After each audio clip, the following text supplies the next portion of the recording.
how many of you, this is your first ever Fan Expo Canada?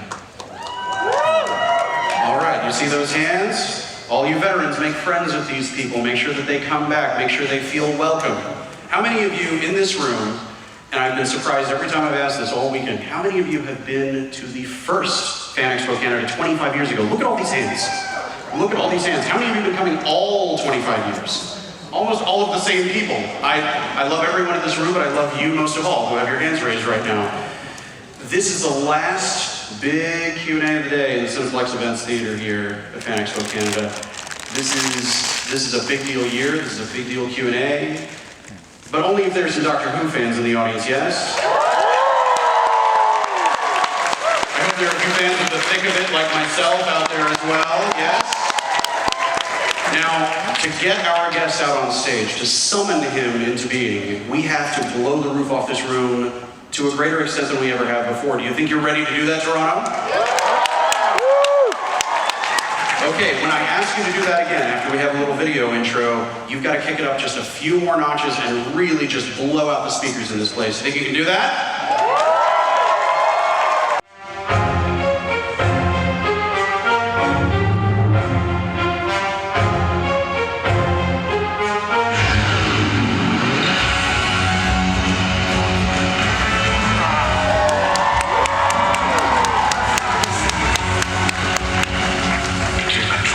Our friends penetrate everything.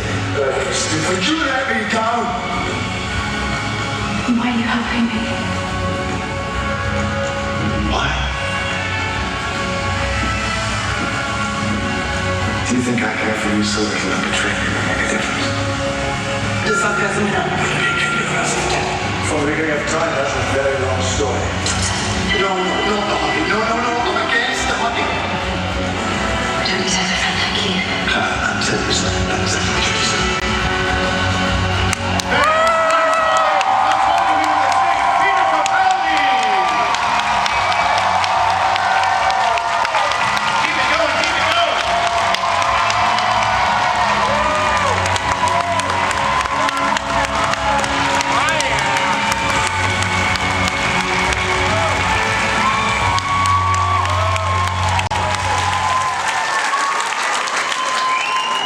So many of you. Was that punk rock enough for the punk rock doctor? That was fantastic. Thank you. What a warm welcome. Fantastic to be here. Oh, thank you. I love you too, whoever you are.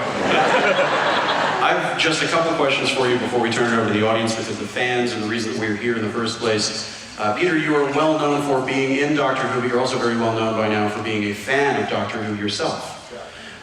Do you have any deep cuts, any gems among the Doctor Who canon that you're a fan of that maybe aren't as well known as the Daleks, as the Cybermen, whether creatures or storylines, things that you loved? Well, I was thinking about this, and the thing that I really loved from Doctor Who is something that has vanished, and it's vanished probably forever, which was the mystery of it. Because when I began watching the show, we didn't know what a Time Lord was, or Gallifrey, or that the Doctor was the first Doctor, or the second Doctor, or the third Doctor, and we didn't know where he came from, which made him this mysterious and wonderful creature. And I realized that was a very sort of potent thing in the beginning of the show, and any show that runs for this length of time faces this problem, which is that you have to continually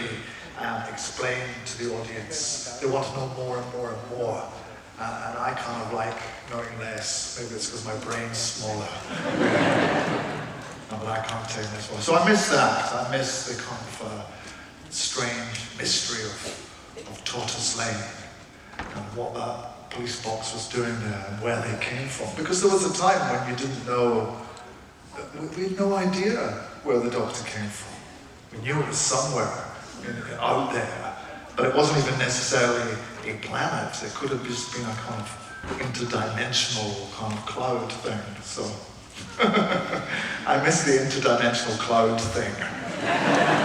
But I've got my own, which I carry around with me. One more and we'll turn it over to the fans. one of my favorite episodes from your run, which contains some of my favorite episodes of Doctor Who. Thin Ice, written by the brilliant Sarah Dollard, wonderful episode, but for me, I think far and away now, one of my favorite episodes is The Husbands of River Song. There's a beautiful layer of ambiguity built into, what happens during this very long date that they have. You get to play the Doctor as the companion. What was it like doing that Christmas special, working with Alex Kingston? What was the experience of that? Well, it was great because Alex is great, and she's a wonderful, wonderful actress, an experienced, smart, clever, witty, and a very deep actress. So I think in a way we were able to do stuff that doesn't normally happen between the Doctor and the companion, if you like, because the companions are often much younger. I'm not saying that. I am older. I'm way older than Alex. But we had many things in common. And I admired her acting so much. And I think we were able to connect on lots of levels. So working with her was amazing. And also Douglas McKinnon, who directed the episode, is a wonderful director. He's just done Good Omens on TV. And he's a wonderful director, and he had such vision and such creativity that he brought to it.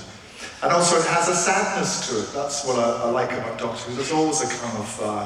I always think a good Doctor Who episode should scare you, thrill you, make you laugh, make you mock the terrible special effects from time to time, and make you feel a little bit sad. So it had them all, except for the bad special effects. That's what I miss from the old show.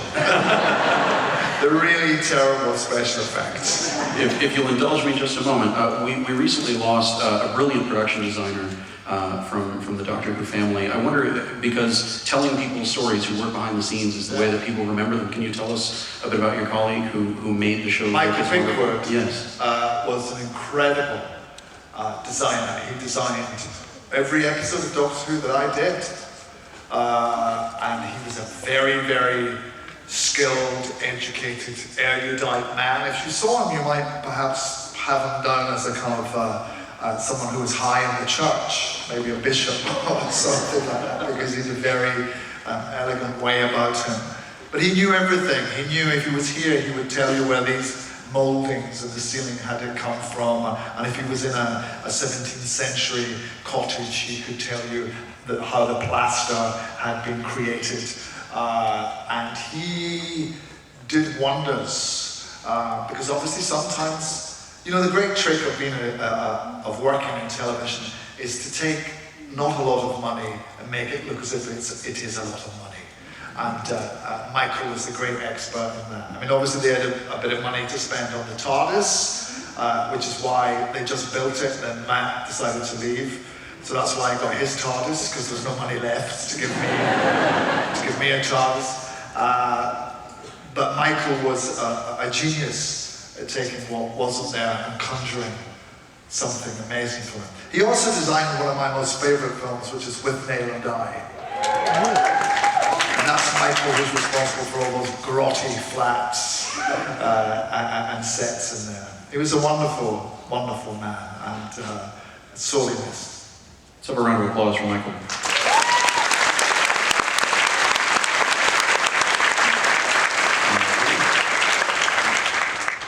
Good afternoon, Mr. Capaldi. Call me Peter. Everyone call me Peter. All right. I never assume.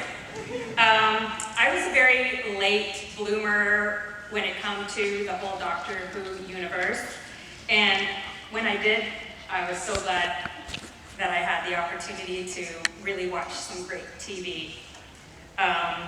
This is my first ever Q&A where I got to ask a question. So, what's your name? My name is Nancy. Let's hear it for Nancy. That's my mother's name, Nancy. That doesn't mean anything. Oh, it means he already likes you. No pressure. Fantastic. Well, actually, your last question was a really great segue into what I wanted to ask Peter, was as the 12th Doctor, you're my doctor, and I really appreciated his sense of style. And I wanted to know, could you tell me a little bit about what those influences were in the costume design? Whether or not you had that opportunity to speak with the dressers to influence that look, because you look fantastic.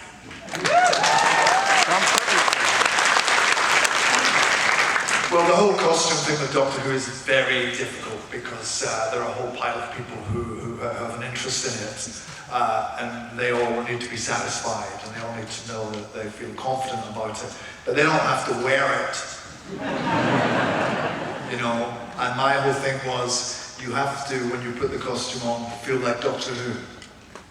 I don't care what it looks like, but I've got to feel like Doctor Who. But I think because I've been brought up with the original Doctors, I always kind of saw it in fairly stark black and white terms. Maybe that's just because we had black and white TVs in those days. But I wanted to do something that took it back to that sort of look. I had great assistance from Howard Burton, who was the costume designer on my first season, who was brilliant. And Howard was very patient with me because I think he sensed that really I sort of had an idea of what I wanted to do, and he had to go through all these paces with me and take me to costume houses and make sure I dressed up in silly hats and colourful coats and all kinds of waistcoats and stuff. And I just kept pushing it all the time to go into this darker, simpler kind of look. And eventually I went to, there's a wonderful designer called Paul Smith, Sir Paul Smith in London, who does, in fact, there's in the mall here, in a couple of the malls, he's got shops here in Toronto. And he's a brilliant designer, and I asked him if he would give us a little advice. And I said I wanted this very simple look. So I went to his studio, and we dug around his studio, and we found a Crombie coat, and I was very keen that whatever we did would be cheap, so that people could copy it, the kids could copy it. So I said, let's get a white shirt that we can just button up, so a school kid could just have that. The shoes were my own Doc Martens. They were Doc Marten boots, which I wore, and unfortunately they fell apart because we were filming. And we couldn't, Doc Marten stopped making them, so we had to get really expensive ones, replacements. So we ended up with what I wanted. But the pressure was always to be colourful. And I thought that was not a good direction to go in. And that's why that's why I said, well, let's have a lining in there. But then they pushed, the coat should be black, it shouldn't be blue. You know, they said blue photographs is black. I didn't believe that really. So it came from me, really. I ended up with a lot of my own clothes. The holy shirt's mine. Was there a David Bowie influence? Oh yeah, of course. Yeah, no, because I love David Bowie. And so, because he always has a little buttoned-up shirt, The Man Who Fell to Earth. And of course, David Lynch has that too, and David Byrne used to do that. These are all people who really were around when I was growing up. Or in those formative years. So yeah, so that was an influence. I just wanted something a little edgier, a little kind of harder, and that's what we got. But of course, as you go on, every costume designer that shows up wants to make their mark, so they want to do something different. So you sort of have this battle all the time, trying to do what you want and satisfy everyone else. Thank you very much. That was just super wonderful. Thank you, Nancy. That's Nancy's first question at the convention during the ever. There she is. First in Nancy. See you later. Hi. Huge Doctor Who fan, but I actually want to ask about the video that you did for your cousin, someone who I love. Yeah. Heartbreaking video. Yeah. Means so much to me, just the song. But if you could tell us a little bit about making the video, but specifically I was curious, were you listening to anything in the headphones? In headphones? No. No, so No. it's just... No, well, we barely heard the song. I mean, really, Lewis was absolutely amazing. He's only 22 years of age. He's absolutely fabulous. I went to see him in concert, like about a year before that. I didn't really know him growing up or anything. But I thought he was fab. I was so proud, even though I had nothing to do with me, really. And I went backstage and we chatted and blah, blah, he's amazing. And then about a year later, they called up and said, would you like to be in our pop video? I'd be in anybody's pop video, do you know what I mean? It doesn't have to be a relation. I said, yeah, of course. So I went and they told me the story. They worked out this entire story. It was great to act in because there were no lines. I didn't have to learn any words, but I had to try and understand the story. And I don't think I really heard the song until I think the night before, I think that we did it. And I thought, oh, that's great. I didn't know it was going to be number 14 in the Billboard charts this week and going up. And Lewis came down and hung around while we were shooting it. And it was I loved doing it because it was a really powerful story. And rather than, they could have easily just done, you know, Lewis with guitars and stuff, but they didn't. They chose to do this, and I think Lewis' mom had been a nurse as well. So for those of you who don't know, this is a music video that a relation of mine has made of this very successful song that he's written. But the video we did is about organ donation. That sounds terrible. I don't mean the film as all us taking organs out of bodies. It's about a man who we discover late in the song. He's listening on his headphones to something, and it's actually the recorded heartbeat of his late wife. But her heart has been passed on to somebody else, and he meets her. So it's a great, it's a great video. It's not Bohemian Rhapsody, but It's beautiful, thank you very much. Thank you.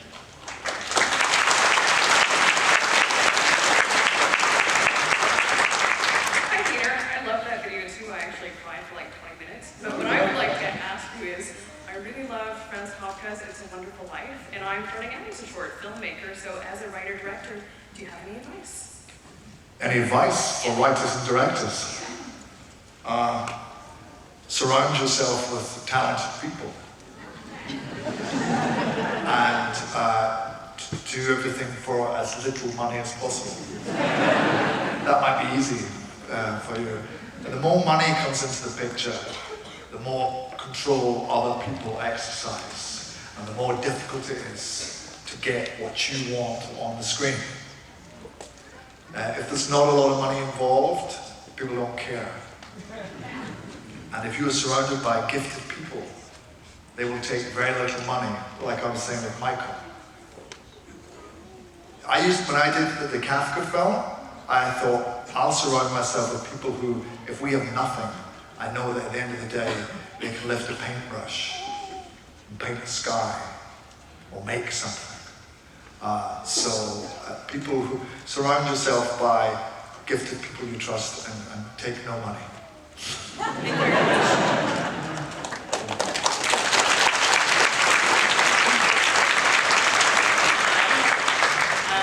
It's not going to be about Doctor Who, it's going to be about the series Musketeer. So I wanted to know how it was to play Cardinal de Richelieu with those amazing outfits in those beautiful plays. Well, how did I cope with them? Yeah. I loved them. It was a big cloak with a red lining. It's fantastic. I loved playing with all those cloaks, and it was very hot, obviously, because we were in Prague, which was beautiful. I love Prague, but it gets very hot in the summer there. But if you look fab, who cares? The funny thing about it was the costume designer was Howard, who later designed Doctor Who. I said to him, what are you doing after this? He said, I'm going on to do Doctor Who. I said, oh, really? I said, when is that starting? He said, I'm not quite sure, he said, because they don't know when the new Doctor's available.